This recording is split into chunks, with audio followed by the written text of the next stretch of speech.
আসসালামু আলাইকুম। সবাই নিশ্চয়ই সুস্থ আছেন, ভালো আছেন। আজকে মূলত যমুনা নতুন যে রেল সেতুটি তৈরি হয়েছে সেই বিষয়টি নিয়ে আপনাদের সাথে আলোচনা করব। যমুনা রেল সেতু, এই সেতুটি মূলত সিরাজগঞ্জ এবং টাঙ্গাইলকে রেলওয়ে নেটওয়ার্কের মধ্যে সংযুক্ত করেছে। এই সেতুটি বাংলাদেশের দীর্ঘতম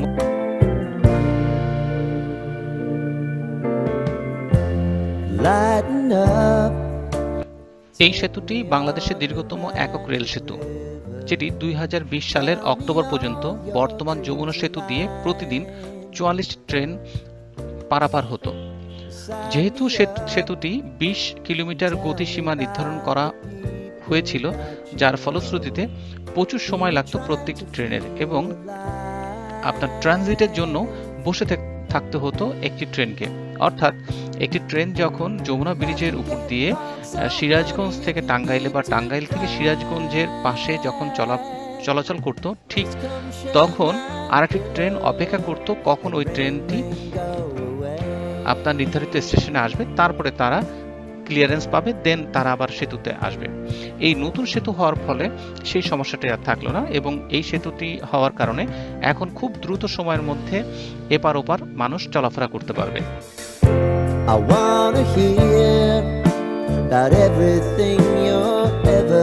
যমুনা রেল সেতু দিয়ে রাজধানী ঢাকা থেকে সারা দেশের উত্তর ও পশ্চিম অঞ্চলের মধ্যে চলাচলকারী ট্রেনের গন্তব্যে পৌঁছাতে প্রায় 2 ঘন্টা সময় কমে যাবে বলে আমরা আশা করছি। এছাড়া প্রতিবেশী দেশগুলো থেকে রেলওয়ে পণ্য পরিবহনের সুবিধা বাড়ানো হচ্ছে। এছাড়া অভ্যন্তরীণ রুটে যাত্রী এবং মালামাল সহজে যাতায়াতের জন্য এই সেতুটি অনেক উপযোগী হবে বলে ধারণা করা হচ্ছে।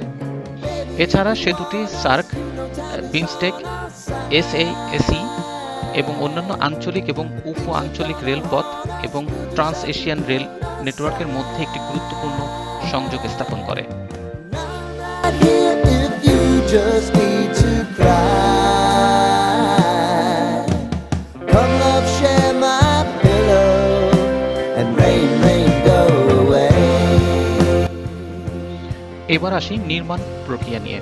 প্রথমত 6 ডিসেম্বর 2016 তারিখে জাতীয় অর্থনৈতিক পরিষদের নির্বাহী কমিটি সেতুটি নির্মাণ প্রকল্পের অনুমোদন করে।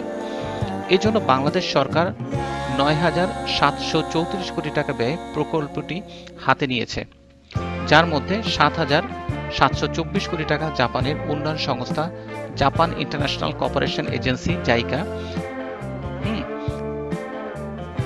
প্রকল্পটি বাস্তবায়ন 2023 এর মধ্যে বাস্তবিত হওয়ার কথা রয়েছে। পরবর্তীতে সংশোধিত করে এর সময়সীমা 2 বছর বাড়িয়ে 2025 সালের ডিসেম্বর পর্যন্ত করা হয়। Rain on my pillow, rain, rain, go away.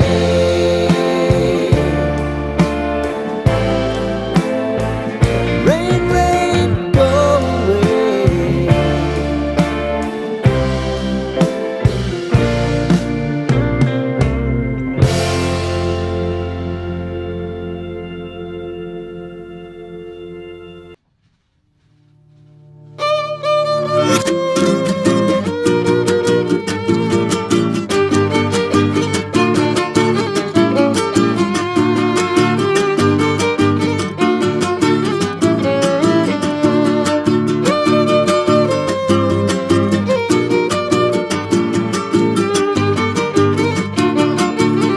সেতুটি নির্মাণে 2 বছর সময় যেমন বাড়ানো হয়েছে, সেই সাথে নির্মাণ খরচও বেড়ে 16,781 কোটি টাকা করা হয়।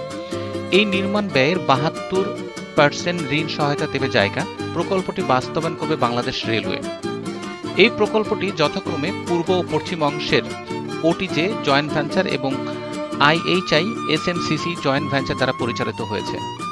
অতিরিক্তভাবে প্রকল্পের মধ্যে রয়েছে 7.6 কিলোমিটার ডাবল লাইন রেলওয়ের অ্যাপ্রোচ বাঁধ নির্মাণ, 30.73 কিলোমিটার ডুয়েল গেজ ট্র্যাক।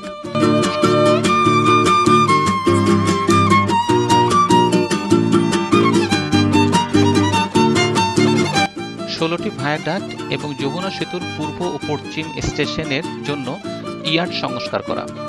সমাপ্তির পরে সেতুটি রাজধানী এবং উত্তর পশ্চিম মধ্যে 44টি ট্রেন চলাচল করতে পারে। এই অঞ্চলের রেল যোগাযোগে উল্লেখযোগ্য উন্নতি ঘটবে। সেই সাথে অনেক সময় কমে আসবে। এই সেতুতে 120 কিলোমিটার ঘন্টা বেগে চলাচলকারী ব্রডগেজ ট্রেন এবং 100 কিলোমিটার বেগে মিটার গেজ ট্রেন চলাচল করতে পারবে।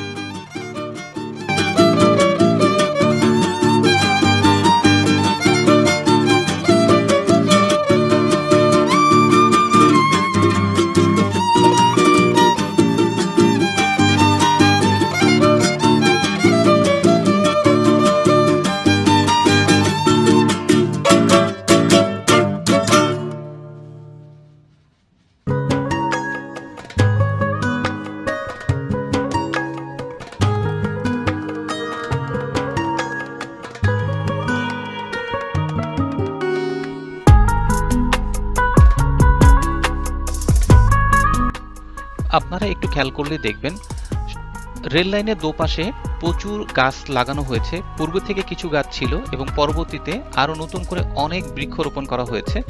জায়গাটাকে অনেক সমৃদ্ধ এবং সুন্দর এবং প্রাকৃতিক পরিবেশ মনোনীত একটা সুন্দর একটা প্লেস করা হচ্ছে। আমরা যারা ট্রেনে চলাচল করব এবং এই জায়গাতে বেড়াতে যাব, তারা অনুগ্রহ করে এই জায়গাতে কোনো ময়লা আবর্জনা ফেলবো না এবং জায়গাটা যাতে পরিষ্কার থাকে সে দায়িত্ব কিন্তু আমাদের।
সেতুর দুপাশে যেমন দৃষ্টিনন্দন করা হচ্ছে, সেই সাথে এই সেতুটাতে নতুন যারা উঠবেন বা যারা এই রুটে চলাচল করেন তাদের জন্য এটা একটা দারুণ একটা স্থাপনা হয়ে থাকবে।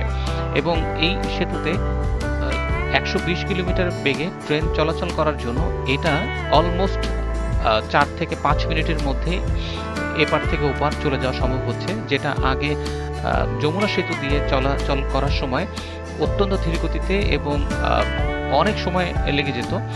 অলমোস্ট 25 মিনিট বা 27 মিনিট মতো টাইম অলমোস্ট লাগতো, কিছু কম বেশি হতে পারে, কিন্তু এখন সেই সময়টা লাগছে না। এবং আগে যেমন দেখা যেত যে একটি ট্রেন যখন যমুনা ব্রিজের উপরে থাকছে, ওই ট্রেনটা যতক্ষণ পর্যন্ত নির্ধারিত স্টেশনে না আসছে ততক্ষণ পর্যন্ত অন্য একটি ট্রেনকে অপেক্ষা করতে হতো।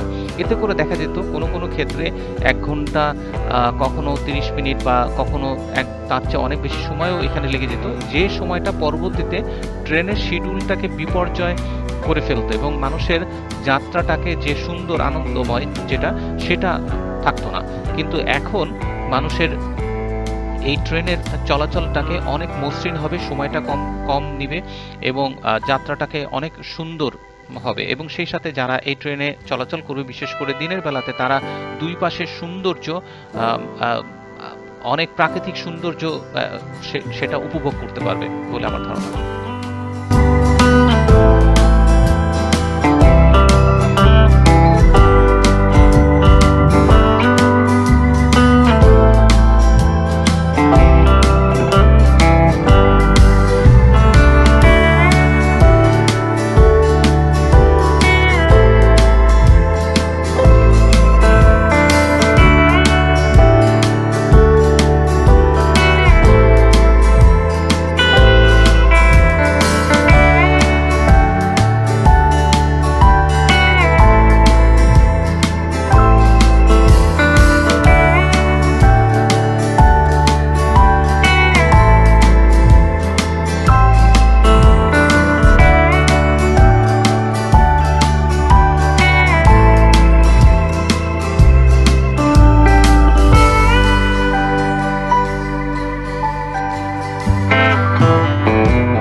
তবে একটু বলে রাখা প্রয়োজন, যতক্ষণ না পর্যন্ত আমাদের ঢাকা থেকে ঈশ্বরদী জংশন পর্যন্ত ডাবল লাইন চালু না হচ্ছে ততদিন পর্যন্ত মূলত এই সেতু দিয়ে সম্পূর্ণ 100% সুবিধা আসলে যাত্রীরা পাওয়া সম্ভব নয়।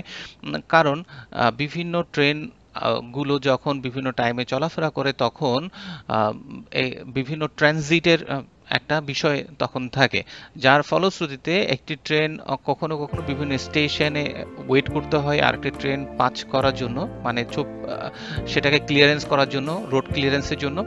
এই সময়টুকু তখনই কমে আসবে যখন মূলত ডাবল লাইনটা হচ্ছে এই চালু হবে ঢাকা থেকে ঈশ্বরদী জংশন পর্যন্ত। তখন আশা করা যায় যে এই সেতুর পূর্ণাঙ্গ সুবিধা সবাই ভোগ করতে পারবেন।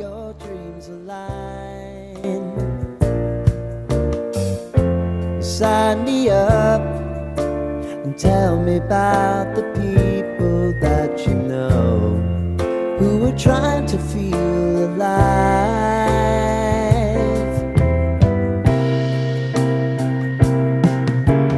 Life can get hard, so honey, if you need তথ্যগুলো উইকিপিডিয়া থেকে সংগ্রহ করা হয়েছে। আশা করছি আপনাদের ভালো লেগেছে।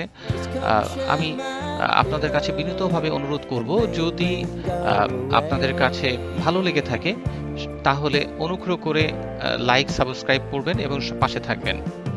আমি আপনাদের সবার সুখী সমৃদ্ধ সুন্দর জীবনযাপন কামনা করছি।